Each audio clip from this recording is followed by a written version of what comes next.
तो यहां भगवान वेदव्यास कह रहे हैं कि ऐसे देख रहे हैं कि मानो नेत्रों से वो रूप समुद्र पी जाएंगे।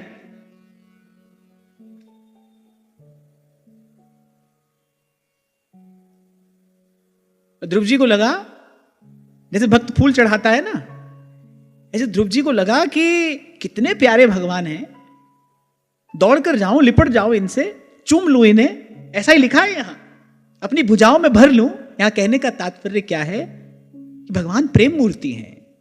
उनका दर्शन करके ध्रुव जी के हृदय में उस विशुद्ध प्रेम का उद्रेक हुआ, रोम रोम से बहने लगी वो प्रेम धारा।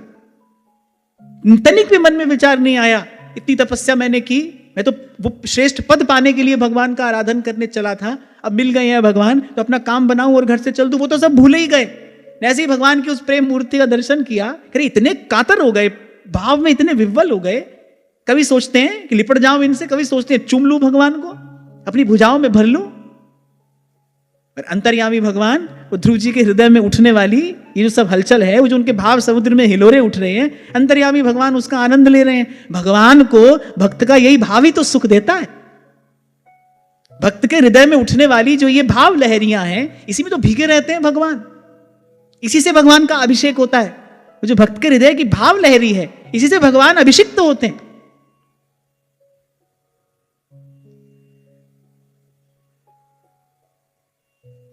तो मन में तो ये सब उमड़ रहा है, पर करें क्या? बस ऐसे ही दोनों हाथ जोड़कर खड़े हैं, बस एक टक ऐसे ही भगवान को निहार रहे हैं। और यहां भगवान वेदव्यास कहते हैं, अरे मन में बहुत कुछ आ रहा है।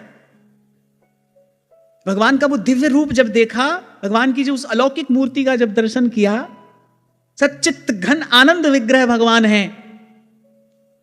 कैसे ध्रुवदास जी कहते हैं, छवि ठाड़ी कर जोरे, गुण कला चौर ढोरे, द्युति से वे तन गोरे, रति बलि जात है।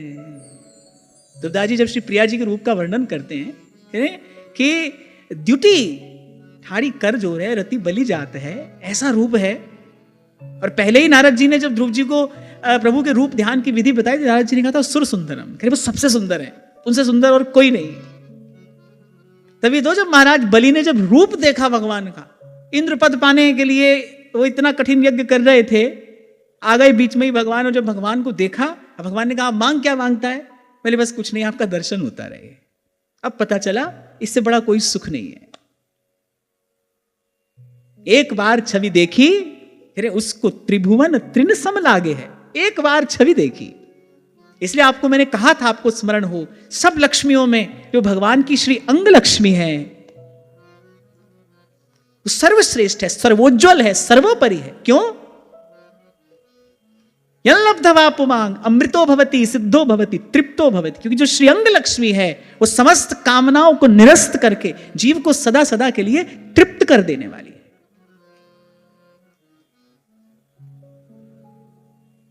सुर सुंदर भगवान है।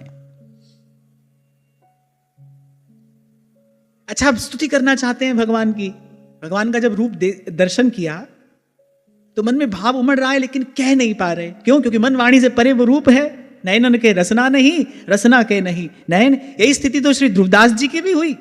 लीला का दर्शन हो रहा है, नित्य विहार रस का पान कर रहे हैं, पान तो कर रहे हैं लेकिन गान नहीं कर पा रहे। और वो नित्य विहार रस कैसा है? कह रहे काचो पारो खाए नहीं पची है। अब कोई चीज जो आपको पचेगी नहीं तो उसका उद्गलन ही तो करेंगे आप, उगल ही तो देंगे उसको। अब पच भी नहीं रहा और कुछ कहा भी नहीं जा रहा, तो बड़े व्याकुल हो गए, जल बिन की भांति छटपटाने लगे, पड़ गए वहां रास मंडल पे जाके। श्री हरिवंश आना पड़ा प्रिया जी को। प्रिया जी ने जब वो छटपटाहट देखी, तब कहा बानी भई जो चाहत कियो, उठ जो चाहत तो को सब दियो।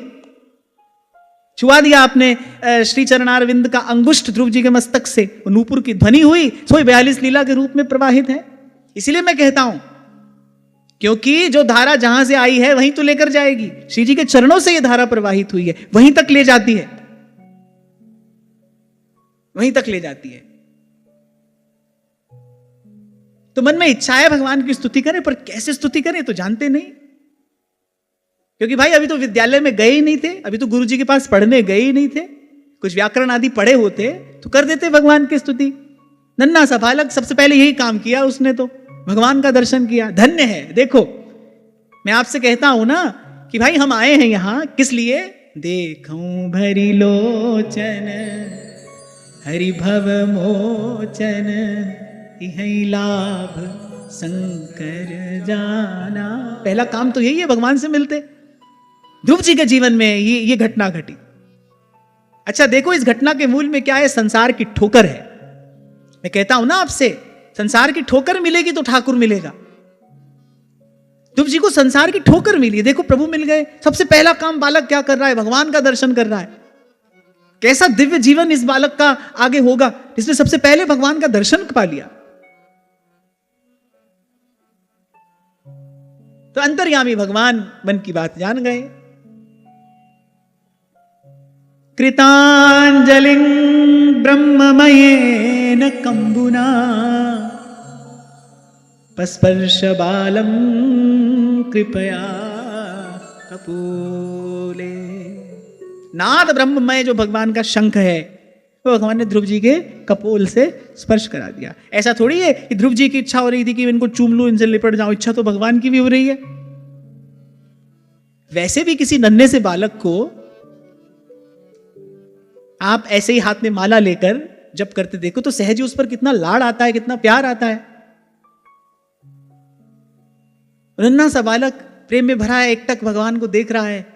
अंतर्यामी प्रभु मन की बात भी जानते हैं कि इसके हृदय में कैसे दिव्य दिव्य भाव इस समय उमड़ रहे हैं। ये मुझे नहला देना चाहता है अपने हृदय में उमड़ने वाली प्रेम धारा से। उन अनंत अनंत धाराओं से ये मेरा अभिषेक करना चाहता है, मेरी स्तुति करना चाहता है। अच्छा भगवान के स्वरूप का ये प्रभाव है। प्रभु के स्वरूप का स्वभाव क्या है? उसको देखते ही हृदय में प्रेमोद्रेक होता है। और भगवान के स्वरूप का प्रभाव क्या है? प्रभु का यश गाने की इच्छा होती है, प्रभु का गुण गाने की इच्छा होती है। जो श्री ध्रुवदास जी के मन में हुई, भाई मैं गुण गाऊं। जिन जिन संतों को लीला का दर्शन हुआ है गुरु की कृपा से, वो यही चाहते हैं।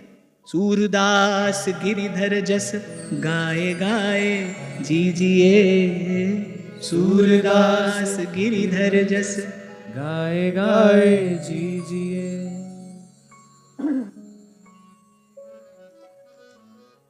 तो यहां भगवान वेद व्यास कह रहे कृतांजलिं ब्रह्ममयेन कंबुना पस्पर्श बालम कृपया कपोले। भगवान ने कृपा पूर्वक नाद ब्रह्ममय अपने उस शंख का ध्रुव जी के कपोल से स्पर्श करा दिया। और जैसे ही शंख का स्पर्श कराया, सवै तदैव प्रतिपादितां गिरं दैवीं परिज्ञात परात्मनिर्णय तं भक्ति भावोऽभ्यगृणाद सत्वरं परिश्रुतोरुषवसं ध्रुव क्षितिः। ऐसी शंख का स्पर्श कराया, ध्रुव जी को दिव्य वाणी प्राप्त हो गई। परम ज्ञान से आलोकित हो गया उनका रोम रोम, और अंतर में वो परम ज्ञान प्रकाशित हो गया। जीव का स्वरूप क्या है, ब्रह्म का स्वरूप क्या है, विशुद्ध भक्ति का स्वरूप क्या है, ये सब दिव्य ज्ञान ध्रुव जी के हृदय में सहज ही प्रकाशित हो गया। इसलिए भाई एक ये काम बन जाए तो सब काम बन जाते हैं। जहां पर कृपा राम की होई, तां पर कृपा सबको। अरे भगवान की कृपा हो जाए तो समस्त गुण, सारी विद्याएं, समस्त विभूतियां, रिद्धियां, सिद्धियां सब उस भक्त की सेवा करके स्वयं को कृतार्थ मानते हैं। एक भगवान की कृपा हो जाए। इसलिए तुलसी बाबा कहते तुम कृपाल जहां पर अनुकूला, ताहि न व्यापि त्रिविध भव सूला।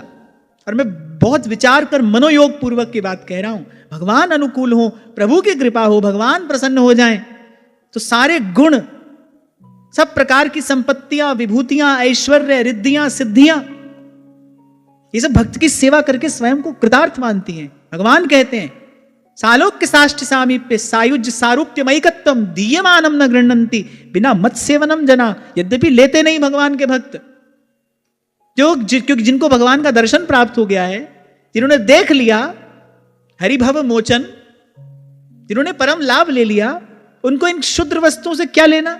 जिसको तृप्ति लाभ हो गया वो तो भाई शाह का शाह है, जाके कोई चाह नहीं सोई शहनशाह। और मैंने कहा भगवान का स्वरूप दर्शन कैसा है?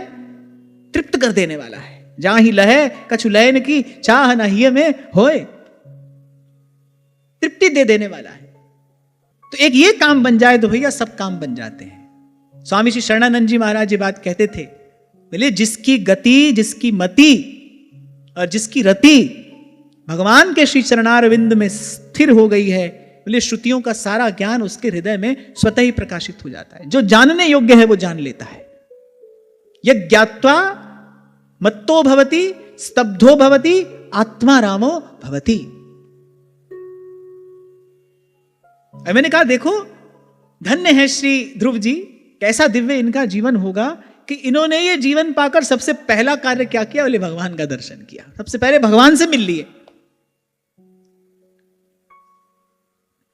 तो कह रहे दिव्य ज्ञान प्राप्त हो गया। जीव का स्वरूप क्या है, ब्रह्म का स्वरूप क्या है, ये सब बात उनके हृदय में सहज प्रकाशित हो गई। और फिर अत्यंत भक्ति भाव से हृदय पूर्वक भगवान की स्तुति करनी आरंभ की। बड़ी अद्भुत यह स्तुति है।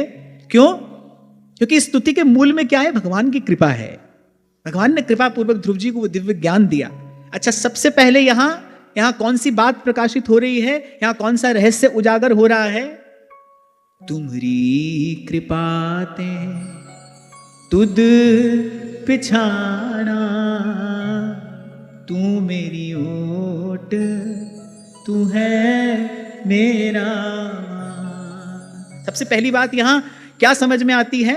सब कुछ कीता तेरा होवे, नाहिन किछ असाड़ा। देखो ये जो भगवान के रूप का, गुण का, यश का गान है, ये जो प्रभु की विमल कीर्ति का गान है, यही भगवान की सबसे बड़ी कृपा है।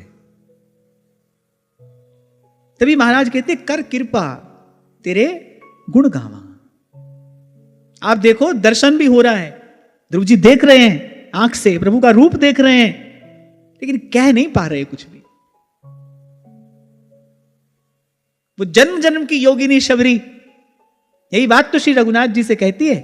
प्रभु सन्मुख खड़े हैं, आधम ते आधम हीन में नारी, के ही विधिय स्तुति करहु तिहारी। अच्छा देखो वो स्थिति ऐसी होती है, कहा भी नहीं जा रहा, कहे बिना रहा भी नहीं जा रहा, क्योंकि स्वरूप का प्रभाव ऐसा है। एक जिह्वा नहीं, इच्छा होती है कि रोम रोम से इनका गुण गाया जाए। जब प्रभु सन्मुख हैं, कृपा पूर्वक दर्शन दे रहे हैं, सुलभ हो गए जब भगवान, तो भगवान के स्वरूप का ही प्रभाव है। आप देखो जिसको भी भगवान की कृपा मिली, भगवान थोड़ी कहते हैं हमारा गुण गाओ, भगवान थोड़ी कह रहे हैं हमारा गुण गाओ, पर जिन जिन भक्तों को भगवान का कृपा प्रसाद प्राप्त हुआ, वो कह रहे प्रभु बस यही कृपा आप हम पर करो, आपका गुण गाते रहे।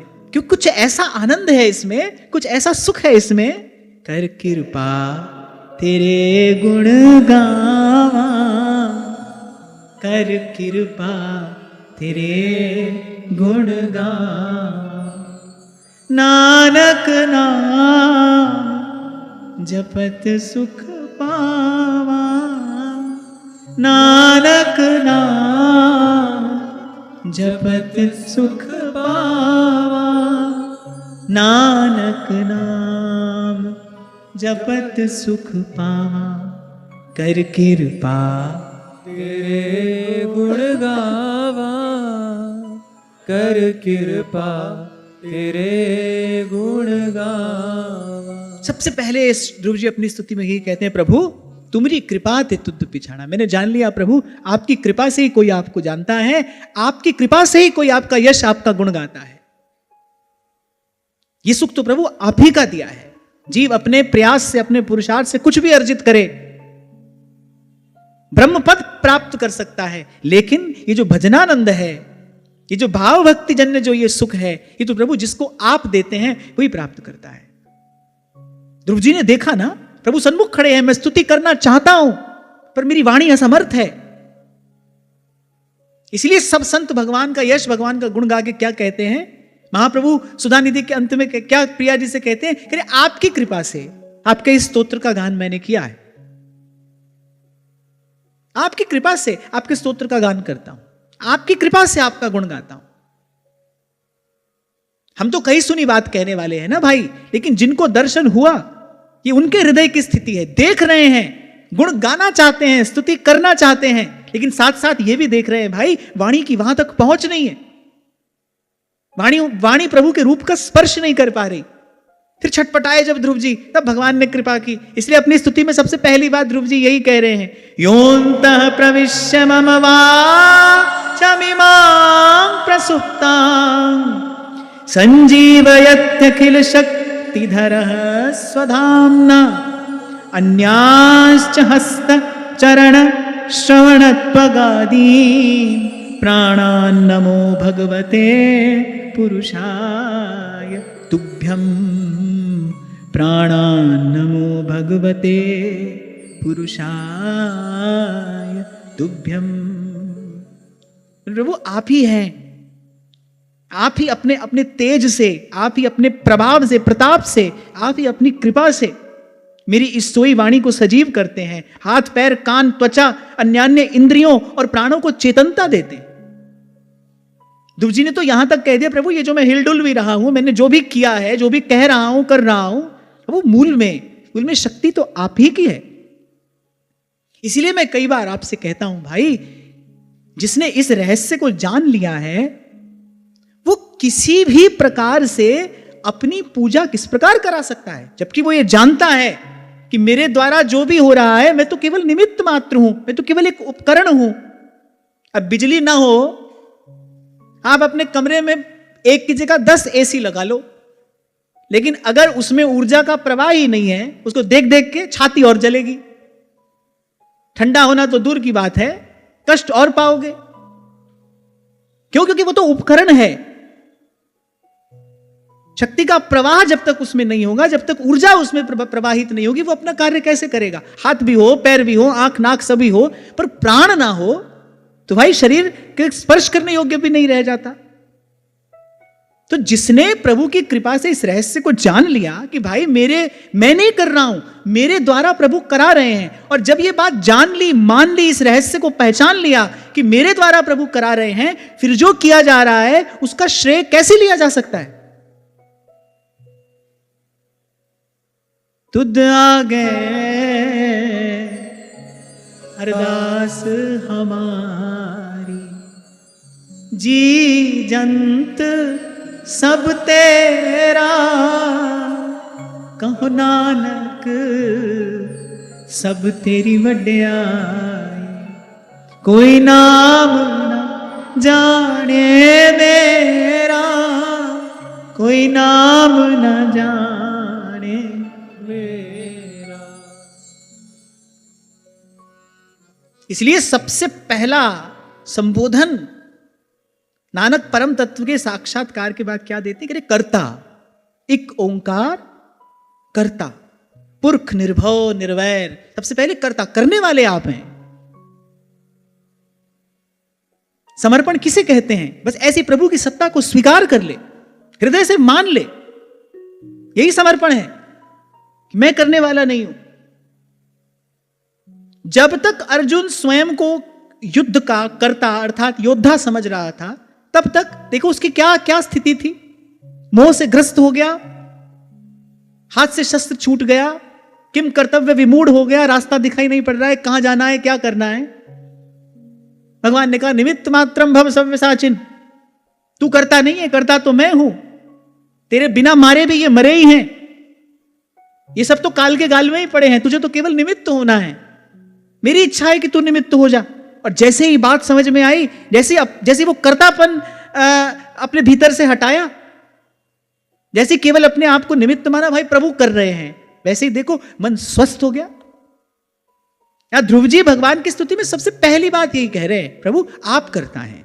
ये हाथ पैर भी जो हिल रहे हैं ना, ये आपकी कृपा है, आपका स्पर्श है।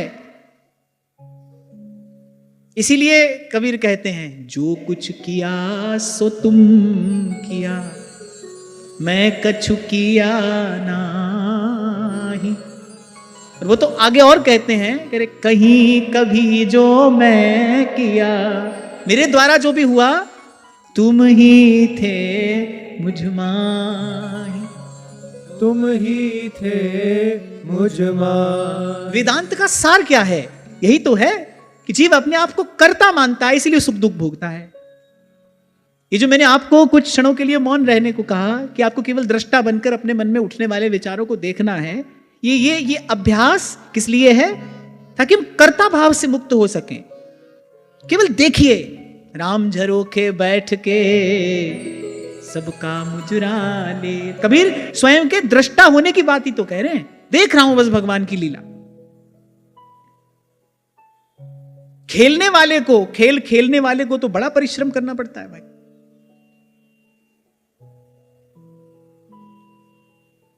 हार जीत का द्वंद्व भी बना ही रहता है। कितना भी कहो खेलने के लिए खेलो, खेलने के लिए खेलो, लेकिन जो मैदान में उतरा है उसकी इच्छा है कि नहीं कि मैं जीतूं? उसकी इच्छा है मैं जीतूं, तो वो जीतने की लालसा भी है, हारने का भय भी है, और जो तन मन का परिश्रम हो रहा है वो तो अलग। और वहां जो लोग स्टेडियम में बैठकर केवल दर्शक बन के देखते हैं, आप देखो बढ़िया चश्मा लगाकर बैठते हैं, टांग पर टांग चढ़ाए, हाथ में चाय कॉफी लिए और खूब बढ़िया आनंद लेते हैं, ताली पीटते हैं। ऐसे ही आपकी इच्छा है, आपको कूदना है मैदान में तो आप कूदो, हार जीत के द्वंद्व में बने रहना है तो बने रहो, वरना संत तो कहते हैं एक विकल्प ये भी है आपके पास, राम झरोखे बैठ के सबका मुजरा ले, जैसी जाकी भावना वैसा ही फल दे। तो आगे ध्रुव जी कह रहे हैं, त्वद्दत्तया वयुनयेदमचष्ट विश्वम् सुप्त प्रबुद्ध इव नाथ भवत् प्रपन्नः तस्यापवर्ग्य शरणं तव पादमूलम् विस्मर्यते कृतविदा कथमार्तबन्धो। आह, बड़ी सुंदर बात ध्रुव जी ने कही। भले सृष्टिकर्ता ने सृष्टि की रचना की, भले आपसे ही शक्ति पाकर, आपसे ही प्रेरणा पाकर, आपसे ही ज्ञान पाकर, ये जो किया आप ही की कृपा से किया है। तेरी सत्ता के बिना हे मुद मंगल मूल पत्ता भी हिलता नहीं और खिले न कोई फूल। तो कहते तस्याप वर्ग्य शरणम तव पाद मूलम विस्मर्यते कृतविदा कथमार्थ बंधो। आपके इन्हीं श्री चरणारविंद का मुक्त पुरुष आश्रय लेते हैं। तो ध्रुव जी ने यहां कहा, बोले कोई भी कृतज्ञ पुरुष उनको कैसे भूल सकता है? अर्थात जो भगवान को भूल गया है कृतघ्न है। सूरदास जी कहते हैं, जिस तन दियो ताहि बिसरायो, ऐसी नमक हरामी मौसम कौन कुटिल। यहां ध्रुव जी के कहने का तात्पर्य क्या है? जिसने प्रभु को बिसार दिया है, जो भजन नहीं कर रहा है, वो कृतघ्न है। प्रभु के कोटि कोटि उपकार जीव भूल जाता है। पिछले प्रसंग में हमने श्रवण किया श्री कपिल देवहूति संवाद में, कैसे गर्भ में मलमूत्र के पिंड में पड़ा जीव कैसे भगवान से प्रार्थना करता है, प्रभु यहां से निकालो मुझे, आपका भजन करूंगा। और आते ही बिसर गया जगदीश, कबीर कहते हैं। तभी कहते हैं, अरे वो दिन याद कर, तुझे वो दिन भूल गया। पग ऊपर तलसीस और मृत मंडल में आए के भूल गया जगदीश, भगवान को दिया हुआ वचन भूल गया। भगवान को वचन देकर आता है जीव, प्रभु मैं संकल्प करता हूं आप मुझे यहां से मुक्त करो, मैं आपका भजन करूंगा ताकि मुझे फिर से ये नरकवास प्राप्त ना हो। गर्भवास नरकवास ही तो है, मैं फिर से इस नरक में नहीं आऊं। मैं आपको वचन देता हूं, संकल्प पूर्वक कहता हूं मैं आपका भजन करूंगा। और ऐसी भगवान की प्रबल माया छूती है, भगवान भी भूल गए, भगवान को दिया हुआ वचन भी भूल गया, अपना व्रत संकल्प सब बिसर गया।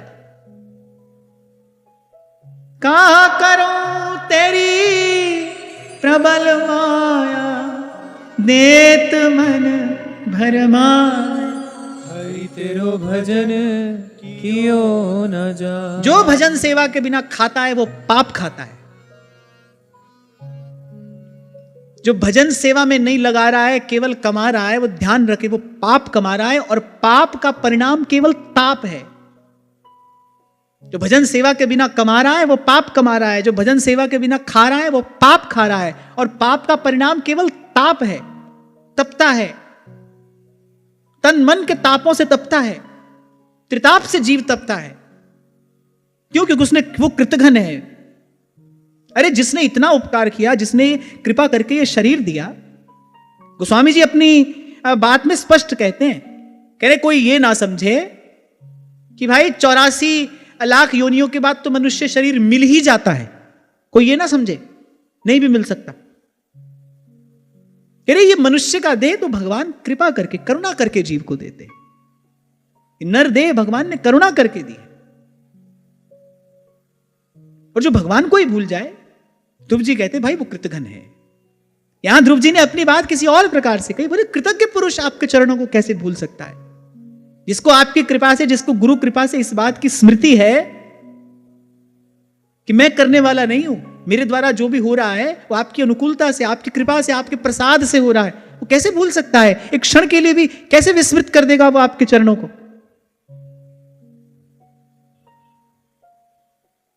एक घटना जहां पांडवों ने भगवान की ओर नहीं देखा, श्री कृष्ण से अनुमति लिए बिना चल दिए। यद्यपि धृतराष्ट्र पितृतुल्य है, युधिष्ठिर धर्मराज हैं, वो धर्म का मर्म जानने वाले हैं, पिता की आज्ञा है इसलिए चल दिए। भगवान से नहीं पूछा, भगवान से अनुमति नहीं ली, भगवान की सम्मति नहीं ली। क्या परिणाम हुआ? एक बार भूले भगवान को, आप देखो जीवन भर उस भूल जन्य शूल का कष्ट भोगते रहे कि नहीं? इसी से संबंधित आज ये प्रश्न पूछा है किसी ने, रखा था कि माता पिता यदि अनुचित करने को कहें, माता पिता यदि निषिद्ध कर्म करने को कहें, तो संतान का क्या कर्तव्य है? क्या उसको भी माता पिता की आज्ञा मानकर कर लेना चाहिए? क्योंकि आप इसे श्रवण किया है कि माता पिता की आज्ञा पालन सर्वोपरि धर्म है, शास्त्र भी यही बात कहते हैं। पर माता पिता ही यदि अनुचित करने को कहें, निषिद्ध कर्म करने की बात कहें, तो क्या करना चाहिए? कदापि नहीं करना चाहिए। आपको तो दोष नहीं लगेगा। मान लो पिता ने पुत्र को कुछ अनुचित करने की आज्ञा दी और पुत्र ने केवल उसे पिता की आज्ञा मानकर कर दिया, पुत्र को तो दोष नहीं लगेगा, लेकिन पुत्र से अनुचित कराने वाले पिता को तो नरक भोगना पड़ेगा। जैसे माता पिता संतान के हित का विचार करते हैं, ऐसे संतान को भी माता पिता के हित का विचार करना चाहिए। हमारे यहां तो कहते हैं पुत्र वही होता है जो तार दे, माता पिता को तार दे, जो उनका तारण कर दे, वही पुत्र होता है। संतान भी वही है जो माता पिता का उद्धार कर दे। और ऐसा तो भाई बहुत बार देखने में आता है, माता पिता के जीवन में सत्संग नहीं होता, संतान के जीवन में सत्संग होता है। माता पिता की सत्संग में नहीं रुचि होती, संतान की रुचि होती है। और जिसके जीवन में सत्संग नहीं होगा, उसके जीवन में ठीक गलत का विवेक कहां से आएगा? क्योंकि बिन सत्संग विवेक ना होई। तो ऐसी स्थिति यदि आ जाए तो बिल्कुल नहीं करना। आपको तो दोष नहीं लगेगा, लेकिन माता पिता को भयंकर दोष लग सकता है। और मैं आपको इसका प्रमाण देता हूं। हिरण्यकश्यप बार बार प्रहलाद जी को श्री हरि के भजन से हटाना चाहता है। वो कहता है कि मैं तेरा पिता हूं, तुझे मेरी आज्ञा का पालन करना चाहिए, और यदि मैं तुझे कह रहा हूं कि भजन नहीं कर तो तू भजन मत कर। पर प्रहलाद जी ये बात जानते हैं कि मैं यदि पिता की आज्ञा पालन करके भगवान का भजन नहीं करूंगा तो मुझे भजन से हटाने के दुष्परिणाम मेरे पिता को भोगने पड़ेंगे, इनको भयंकर नरक की प्राप्ति होगी। इसलिए उन्होंने अपने पिता की आज्ञा नहीं मानी। और फिर गोस्वामी जी तो यहां तक कहते हैं, जाके प्रिय न राम भय देही तजिए ताही कोटि बैरी सम यद्यपि परम सने ही। मान लो संतान के जीवन में सत्संग है, उसकी प्रभु में दृढ़ निष्ठा हो गई, उसकी अनन्य आस्था हो गई, लेकिन माता पिता द्वार द्वार भटकते हैं। जीवन में कभी कोई प्रतिकूलता आती है तो वो अपनी संतान को भी यहां वहां भटकाने का प्रयास करते हैं। ऐसी स्थिति में क्या माता पिता का आज्ञा पालन करना चाहिए? नहीं करना चाहिए। ऐसा करने से आप माता पिता का हित ही कर रहे हो, आप माता पिता का हित ही करोगे, उनको आप दुर्गति से बचा लोगे। बल्कि ऐसी स्थिति में तो प्रभु से प्रार्थना करनी चाहिए कि प्रभु कृपा करके मेरे माता पिता को आप सद्बुद्धि प्रदान करें। संतान का यह कर्तव्य है। ऐसी स्थिति में और कुछ ना करके थोड़ा भजन बढ़ा देना चाहिए, थोड़ा जप अपने माता पिता के निमित्त करना चाहिए, प्रभु से प्रार्थना करनी चाहिए कि मेरे माता पिता को प्रभु सद्बुद्धि प्रदान करें। तो एक बार पांडव भूले, यद्यपि धर्मराज पितृतुल्य धृतराष्ट्र की आज्ञा पालन करने गए, पर क्या परिणाम आया देखो, भगवान की अनदेखी कर दी। बोले जो कृतघ्न है, जो आपके चरणों को भूल जाता है, क्योंकि आपके चरणों को भूलना ही समस्त विपत्तियों का एकमात्र कारण है। कह हनुमंत विपत्ति प्रभु सोई, जब तक सुमिरन भजन न हो, जब तक सुमिरन भजन न हो। बड़े लाड़ प्यार से माता पिता ने पुत्र को पाला, पुत्र का विवाह हो गया, पुत्र अब अपनी घर गृहस्थी में रमना चाहता है। किसी प्रकार माता पिता से कहता है कि अब मैं आपसे अलग होकर रहना चाहता हूं, थोड़ा दूर होकर रहना चाहता हूं। माता पिता ने अपना सारा जीवन लगा दिया, सारी शक्ति लगा दी पुत्र का पालन पोषण करने में, और अब जब पुत्र का कर्तव्य है कि माता पिता की सेवा करे, तो वो सेवा न करके और स्वतंत्र रूप से जीवन यापन करना चाहता है। ऐसी स्थिति में माता पिता को कैसा लगेगा? उनके हृदय में पीड़ा नहीं होगी? उनको कष्ट नहीं होगा? क्या नहीं होता? ये तो आपने खूब संसार व्यवहार में आप रहते हो, आपने खूब देखा होगा, आप देख रहे होगे कि जब संतान का समय आता है कि वो माता पिता की सेवा करे, वो स्वतंत्र रहना चाहता है, वो अपना मार्ग पकड़ लेता है, माता पिता का हृदय दुख पाता है कि नहीं पाता? ऐसे ही आप सोचो, आप भी भगवान को भूल जाते हो। कृपा करके भगवान ने आपको अवसर दिया। अच्छा, भगवान ने आपको मनुष्य का शरीर दिया ताकि आप भजन करके, थोड़ा सा प्रयास करके आप सदा सदा के लिए दुख से मुक्त हो जाओ। माता पिता को तो फिर कुछ स्वार्थ है, भगवान का प्रेम तो बिल्कुल निस्वार्थ है जीव के प्रति। उनकी करुणा तो बिल्कुल अहेतुकी करुणा है, अकारण कृपा है उनकी। माता पिता को तो फिर हमसे कुछ लेना है, पर भगवान को तो कुछ नहीं लेना है। वो तो जीव को कृपा करके ये मनुष्य का शरीर देते हैं ताकि ये भजन करके, साधन करके सदा सदा के लिए संस्कृति से मुक्त हो जाए, कि दुख से छूट जाए। उन प्रभु को जीव विसारता है, कैसे सुख पाएगा? इसलिए बारी मथे घृत होय बरु, सिकताते बरुते, बिन हरि भजन न भौतरिये, यह सिद्धांत अपेल, यह सिद्धांत अपेल। दुख पाता जीव अनादिकाल से भटक रहा है, पर जब तक सुख सागर प्रभु की चरण शरण नहीं ग्रहण करेगा, तब तक उसको कौन सुखी कर सकता है? एक बात विचारो, आप सब बुद्धिमान लोग हो, कम से कम अपने आप को समझते तो हो, अपने आप को बुद्धिमान कहते हो। एक बार इस बात का विचार करो, जिसको सदा से दुखालयम अशाश्वतम कहा गया है, जिसको अनुभवी जन कहते हैं, नानक दुखिया सब संसार, दुख रूप संसार से आपको सुख कैसे मिलेगा? जैसा जल हो कूप में, वैसा ही तो बाहर आए। कुएं में जैसा पानी होगा वैसा ही तो निकालोगे, चाहे मिट्टी के घड़े में निकालो या सोने के घड़े में निकालो। इस संसार को चूम लो, चाट लो, इसको कितना भी प्यार कर लो, आप कंचन का कुंभ डाल दो तो भी भाई जल तो वही निकलेगा जो कुआं में है। पात्र की धातु बदल देने से कुएं के जल का स्वभाव थोड़ी बदल जाता है, वो खारा जल मीठा थोड़ी हो जाता है। दुख रूप संसार है, यहां से कहां मिलेगा भाई सुख?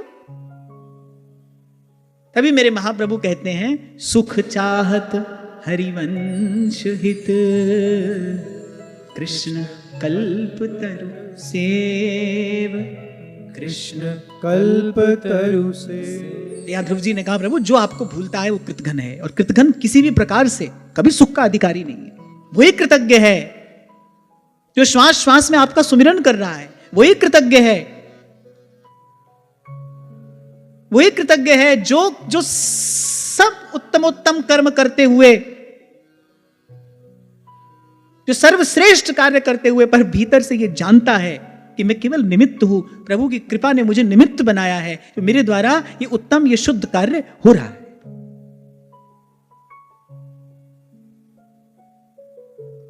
और भाई आज यही कहते हुए फिर से कहते हुए कि विपद विस्मरणम विष्णो संपन्न नारायण स्मृति ही, सरल शब्दों में बस मेरे नाथ मैं आपको भूलूं नहीं।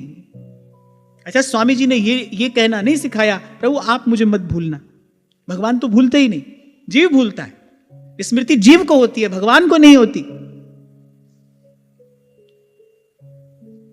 तभी मैं उस दिन आपसे कह रहा था, जब हम कहते हैं ना स्वामी मोहे ना बिसारियो लाख लोग मिल जाएं, हमसे तुमको बहुत हैं तुमसा हमको ना है, वस्तुतः तो ये भगवान को कहना चाहिए हमसे, भाई तुम हमको मत बिसार देना। चाहे लाख लोग मिल जाएं, लाख लोग हमको मिलते ही हैं, यहां जन्म जन्म में मिले ही हैं, उनसे मिलकर भगवान को हम भूले ही हैं, तो ये बात तो भगवान को कहनी चाहिए। भगवान तो भूलते नहीं, भगवान ही जीव की विस्मृति कर दें, भगवान ही भुला दें, फिर तो भाई अनंत अनंत काल तक जीव के पास भटकने के अतिरिक्त और कोई विकल्प नहीं है। ये जो हम यहां बैठे हैं ना, आकर आप घर में बैठकर माला फेरते हो, श्री जी की सेवा करते हो, वाणी पाठ करते हो, सत्संग में आते हो, ये जो हम सब कर रहे हैं ना, भगवान हमको याद कर रहे हैं, बार बार याद करते हैं प्रभु, तब पास जाकर बैठते हैं उनके। हम ना भूल जाएं, इसलिए मेरे नाथ मैं आपको भूलूं नहीं, मैं आपसे दूर ना रहूं, मुझे आपकी विस्मृति ना हो।